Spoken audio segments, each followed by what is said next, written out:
Graça e paz. Vamos para a carta aos Tessalonicenses, primeira carta,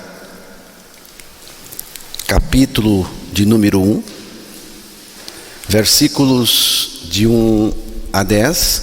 Vamos ouvir novamente a leitura desses versículos, mas nós vamos enfatizar o versículo 2 e 3. Paulo, Silvano e Timóteo, à igreja dos Tessalonicenses, em Deus Pai e no Senhor Jesus Cristo, graça e paz a vós outros.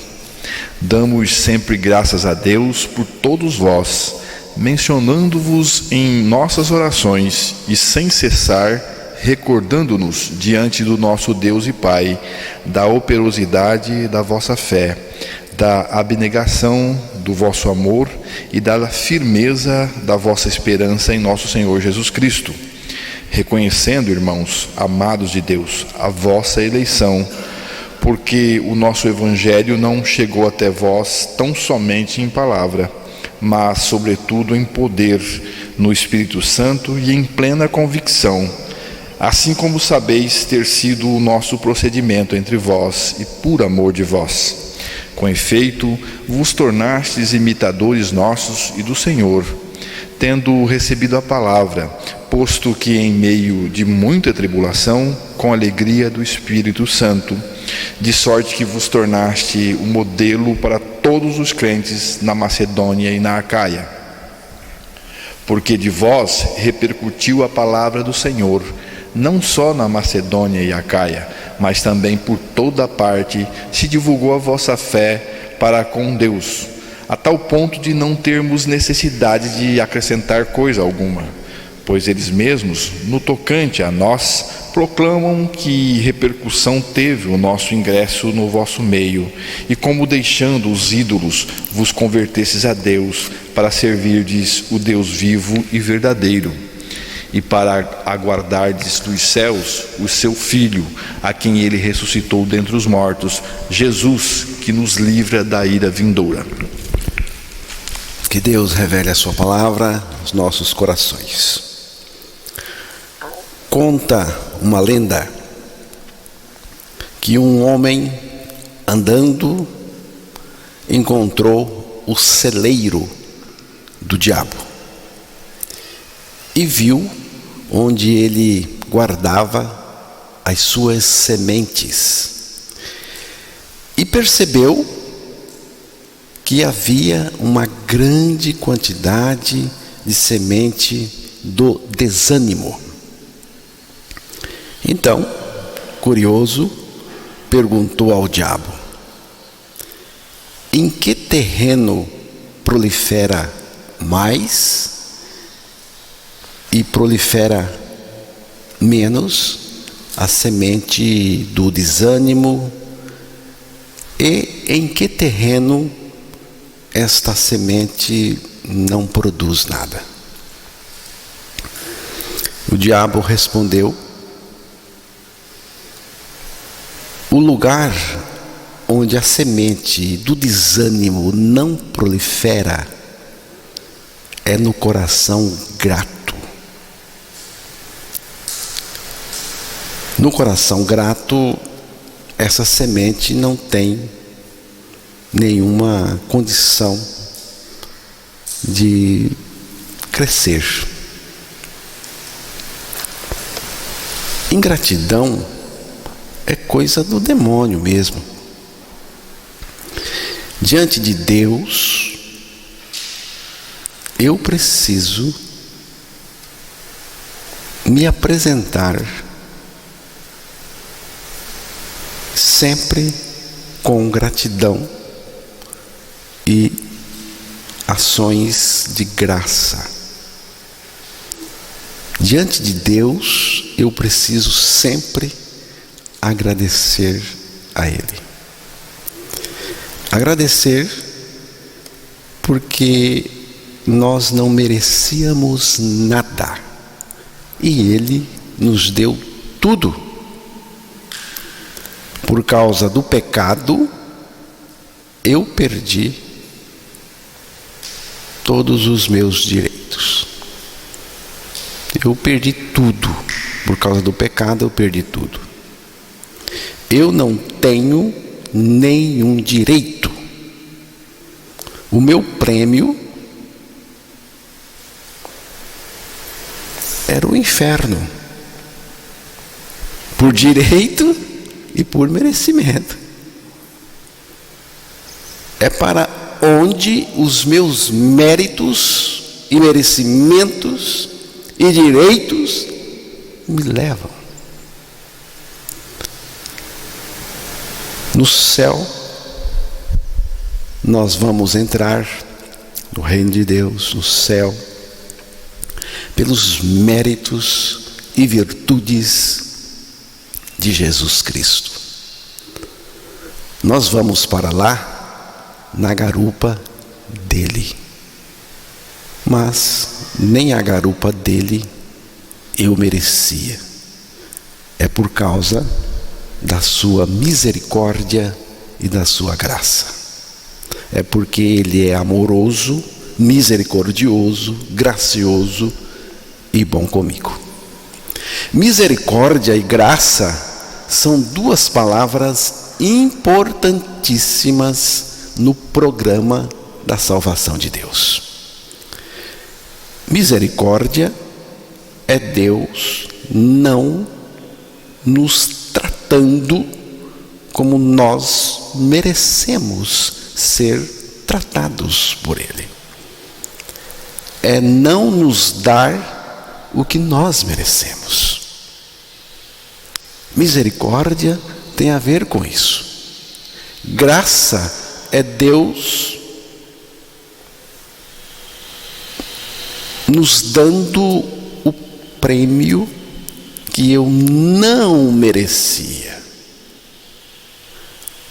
Na cruz, Cristo me atraiu em seu corpo, me fez morrer com Ele,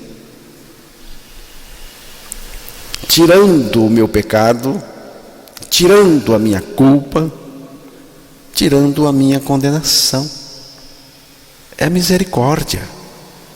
Na ressurreição, Ele nos ressuscitou juntamente com Ele, dando-nos a sua vida e o seu reino. É graça. É graça. Ele mesmo veio viver em nós a sua vida justa e santa. É graça. Eu não merecia o céu. E Cristo me deu o céu, que é dele.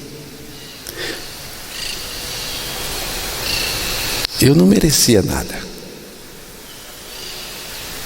Nada. E Deus, Cristo, se deu por mim. Eu não merecia nada, mas Ele se deu por mim por amor. Se deu em uma cruz, onde Ele morreu para me levar a morrer com Ele e ressuscitou para viver em mim a sua vida. Graça maravilhosa. Já estou crucificado com Cristo e vivo não mais eu, mas Cristo vive em mim. O Deus do Evangelho é o Deus de quem não tem nenhuma condição.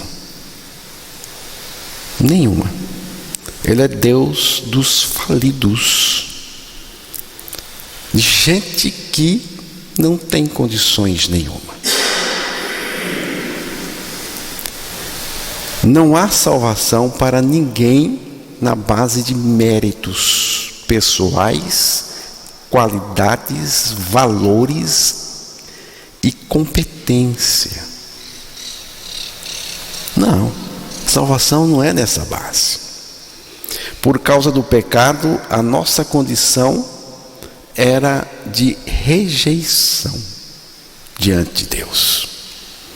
Mas Deus, em Cristo, nos preferiu para a salvação. Por isso que eu disse que diante de Deus você tem que se apresentar grato, com ações de graça, sempre. Em Cristo é onde Deus trabalhou a nossa salvação e tudo mais. Em Cristo é aí que está o X da questão. Em Cristo é o lugar que Deus colocou todo o bagulho, todo o lixo, toda coisa abjeta.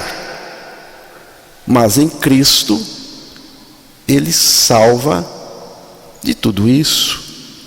Em Cristo é o lugar onde Deus salva coisa ruim, que não presta, como eu, porque nós estamos diante da misericórdia dEle e da graça dEle.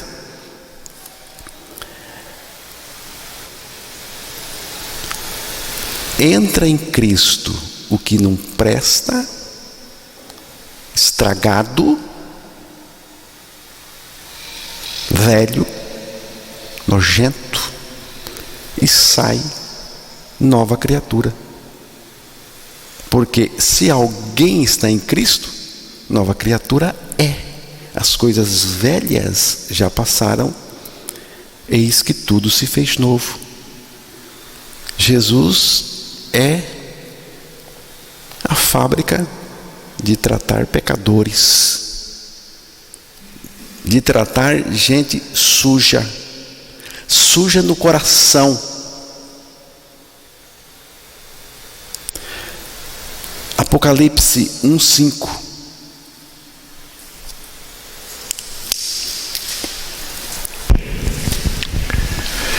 E da parte de Jesus Cristo, a fiel testemunha, o primogênito dos mortos e o soberano dos reis da terra, aquele que nos ama e pelo seu sangue nos libertou dos nossos pecados. Aquele que nos ama, começa com o amor dele por nós, e pelo seu sangue nos libertou, nos purificou, nos lavou dos nossos pecados. Somente agradecer por Deus por tudo que Ele fez por nós. Agradecer por tudo o que Ele fez por nós. E agradecer também por tudo que Ele permite acontecer conosco.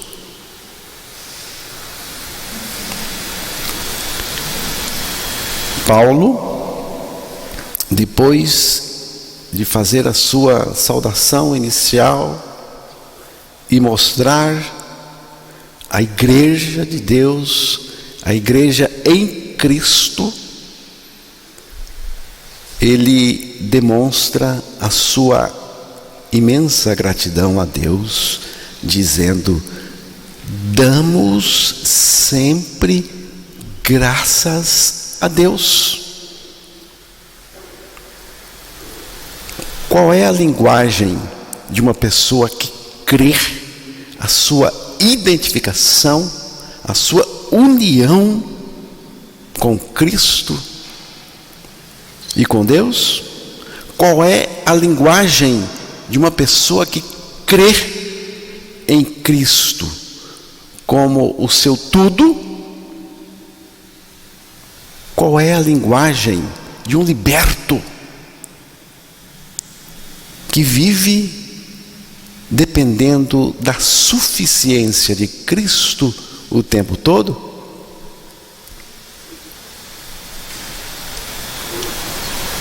Ações de graça, gratidão.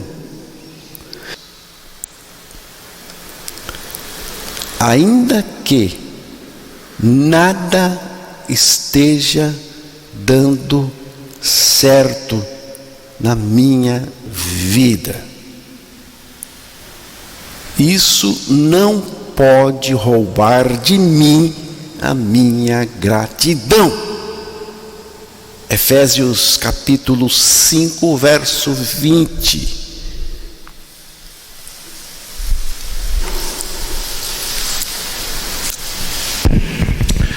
Dando sempre graças por tudo a nosso Deus e Pai, em nome de nosso Senhor Jesus Cristo. Isso mesmo. Dando sempre graças a Deus por tudo. Salmo 100, verso 4.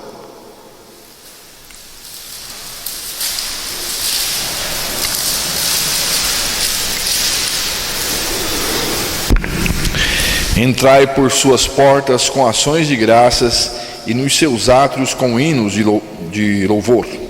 Rendei-lhe graças e bendizei-lhe o nome. O primeiro passo rumo à presença de Deus é a gratidão. E o próximo passo é o louvor, como mostrou o Salmo. O ingrato não chega até a presença de Deus. E nem Deus quer ele ali.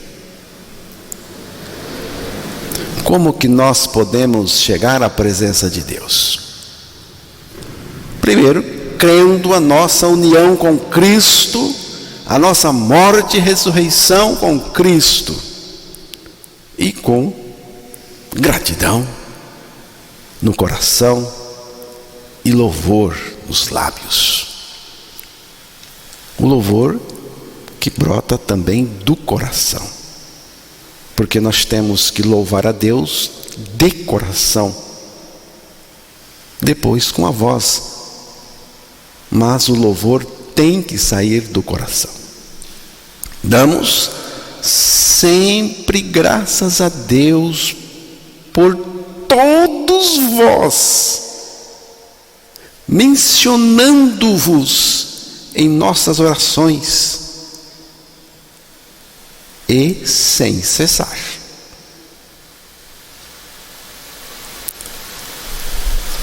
Paulo fala aqui das orações. Ele diz em nossas orações. Isto é uma indicação de quanto Paulo vivia numa atmosfera de comunhão com Deus, porque é disso que trata a oração. A característica de uma sociedade secular é dispensar Deus. A gente vê isso. Uma sociedade secular, os jovens, não só os jovens, agem como que se não precisassem de Deus.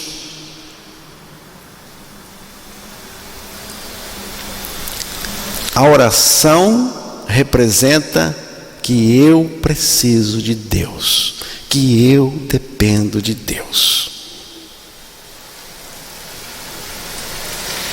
A oração representa isso. Eu dependo de Deus, eu preciso dele.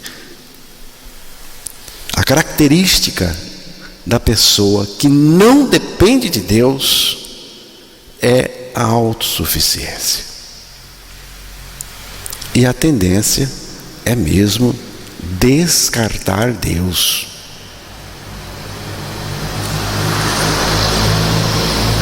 Somente o poder da nossa crucificação com Cristo pode exercer em nós uma libertação 100% e profunda, para que nós possamos ganhar a vida de Cristo e viver por ela e para Ele, na sua dependência e tendo comunhão com Ele. É aqui que entra a oração. E a oração é muito importante. Ela é necessária na nossa vida de fé.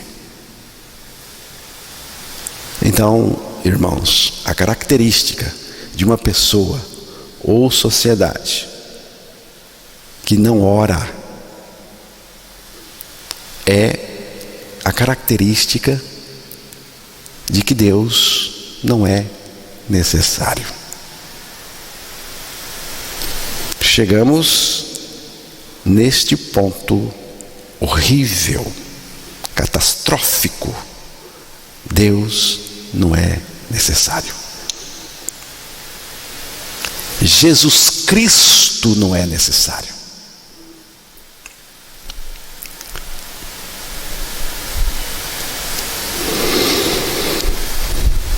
Se eu não reconheço Jesus Cristo como o tudo de Deus para o meu nada, eu não preciso de orar.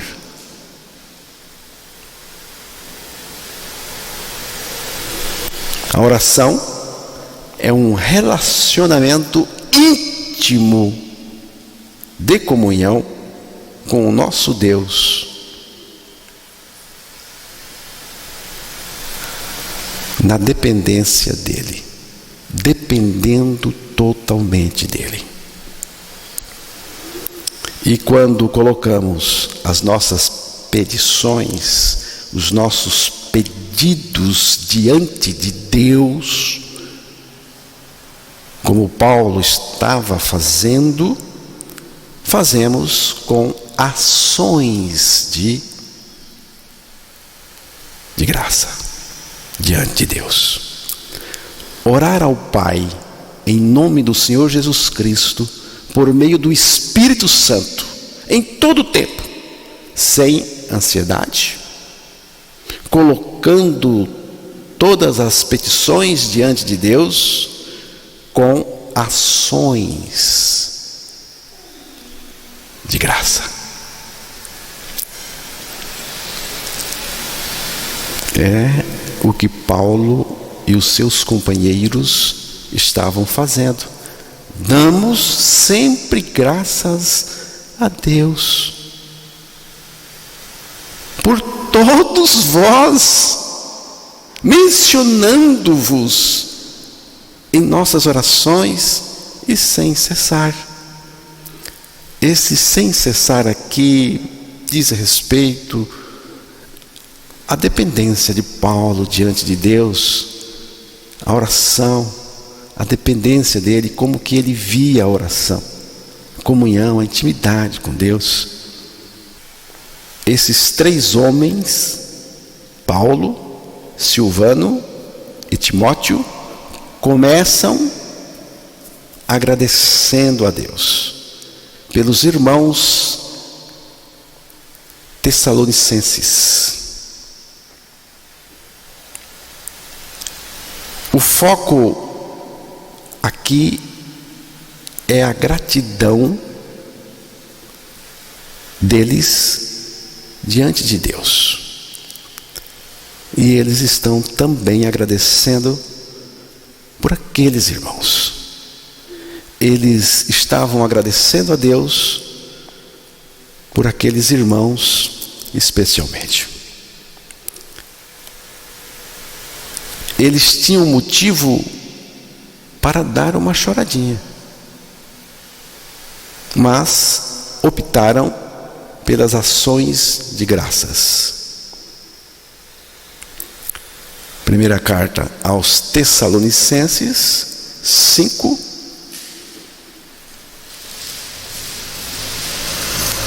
versículo 14. Exortando-vos também, irmãos, a que admoesteis os insubmissos, consoleis os desanimados, ampareis os fracos e sejais longânimos para com todos. Segunda carta, Tessalonicenses, segunda carta, capítulo 3, verso 11.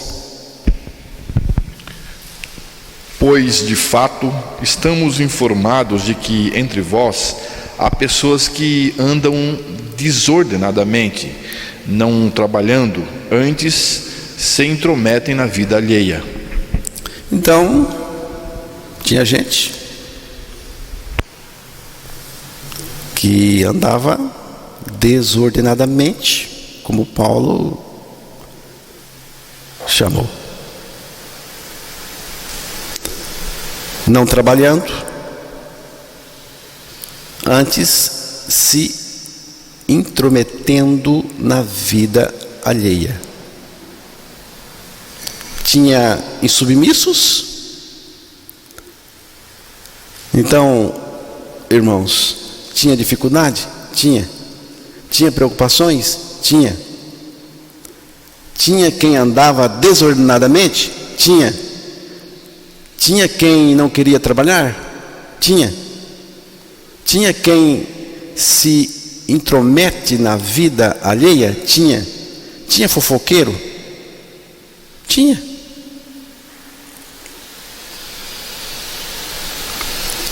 Tinha alguém ensinando o que Paulo não ensinou? Tinha. Mas tinha também muita gratidão no coração do apóstolo. E essa gratidão tinha que sair, tinha que se manifestar, tinha que sair pela boca do apóstolo, pela linguagem, tinha que se expressar diante de Deus. E Ele agradece. Damos sempre graças a Deus, preste atenção no detalhe, por todos vós. Todos, até por esses que eu mencionei aqui. Todos vós. Se fosse para considerar essas coisas, Paulo teria que começar a sua epístola dizendo: estou muito chateado com vocês. Eu estou muito aborrecido, chateado com alguns de vocês aí, pelo que está acontecendo. Mas ele não começa assim. Ele não tinha esse tipo de linguagem. Ele tem a linguagem da gratidão. Ele começa dando graças a Deus. A linguagem do cristão tem esse selo de qualidade, que é dar graças a Deus por tudo. Damos sempre graças a Deus por todos vós, mencionando-vos em nossas orações e sem cessar. Não era por alguns, mas por todos. Os desordeiros, insubmissos, desanimados, gente de pouco ânimo, fracos, os que não demonstravam nenhum progresso na fé. Sempre que Paulo orava a Deus, ele mencionava os Tessalonicenses. Será que nós também somos assim? Quando oramos a Deus, mencionamos o nome dos nossos irmãos em Cristo? Você é assim? Quando você está orando, você lembra dos nomes dos irmãos? E menciona diante de Deus? Coloca o irmão diante de Deus? Além disso, Paulo dava graças a Deus, lembrando daqueles irmãos, do amor daqueles irmãos e da esperança que eles tinham. Fé, amor e esperança em Cristo são 3 palavras que falam da salvação em Cristo. Mas sobre isso falaremos na próxima oportunidade, se Deus permitir. Então, até lá.